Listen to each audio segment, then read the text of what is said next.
Assalamualaikum warahmatullahi wabarakatuh.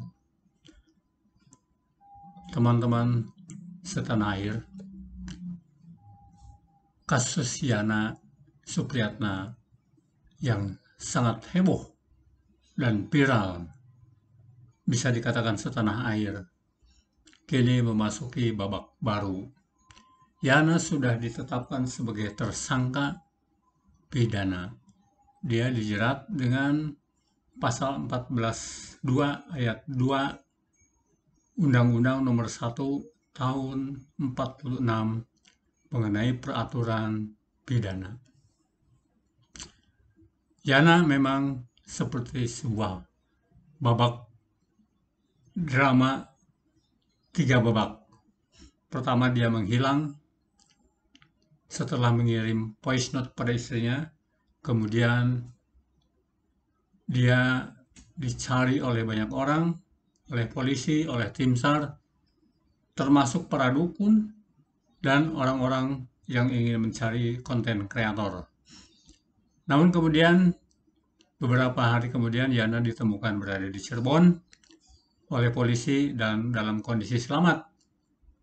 Dan berbaliklah arah dari yang tadinya simpati, kemudian semuanya mentertawakan Yana, mengolok-olok, membuli.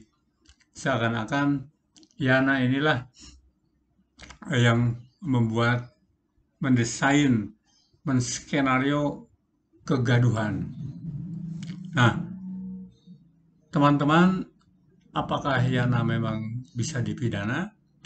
Kalau menurut polisi, sesuai dengan pasal 14 ayat 2, ya Yana memang bisa dipidana. Tetapi kita harus melihat dulu skala kegaduhan yang ditimbulkan oleh voice note Yana ini dan kualitas kegaduhannya seperti apa. Kalau menurut saya, teman-teman, Yana ini mengirimkan pesannya, kemudian voice note-nya itu kepada istrinya. Hanya karena suara voice note itu memang mengkhawatirkan, istrinya kemudian melapor ke polisi bahwa Yana akan dianiaya oleh orang jahat. Disitulah persoalannya. Nah, sebetulnya siapa yang jadi korban dari Yana ini? Apakah istrinya?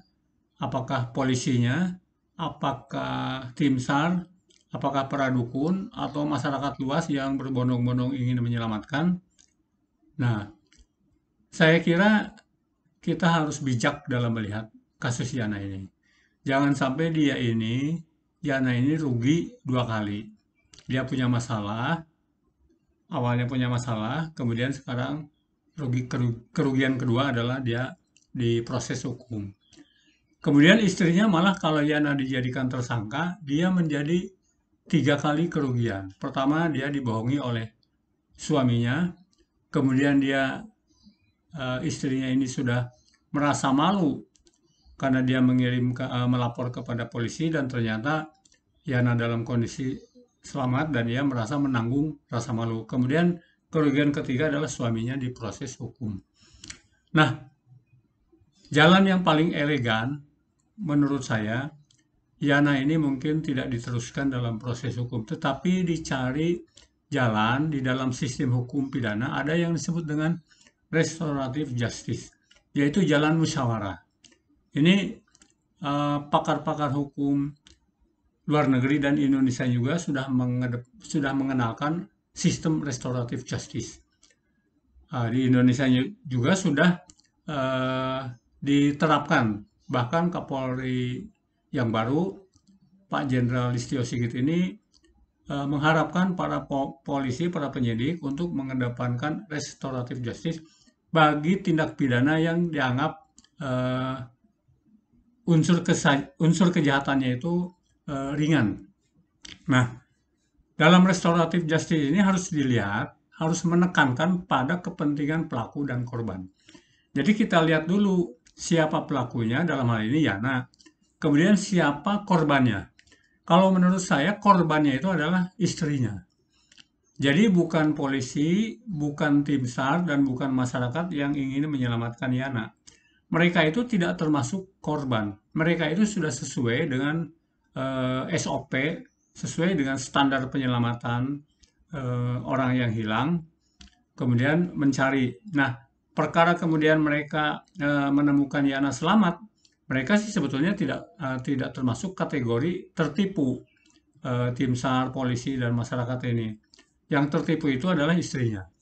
Nah, jadi jelas kalau dilihat konteks kejadiannya ini, maka pelakunya itu Yana dan korbannya istri. Nah, disinilah sudah ditemukan antara pelaku dan korban, maka yang harus diusahakan itu adalah restoratif justice, yaitu musyawarah, guna menemukan kepentingan pelaku dan korban. Saya kira Yana dan istrinya ini barangkali atau pasti dia akan mau bermusyawarah dan akan memaafkan suaminya. Yana pun mungkin tidak mengira kalau apa yang dia lakukan itu menjadi heboh, menjadi masif, ya, menjadi perhatian publik, dan ini di luar dugaan Yana. Jadi saya kira jalan paling elegan untuk kasus Yana itu tidak diteruskan ke pengadilan, tetapi diselesaikan dengan cara restoratif justice. Ini adalah jalan paling elegan. Demikian pandangan saya, teman-teman setanah air. Salam sehat.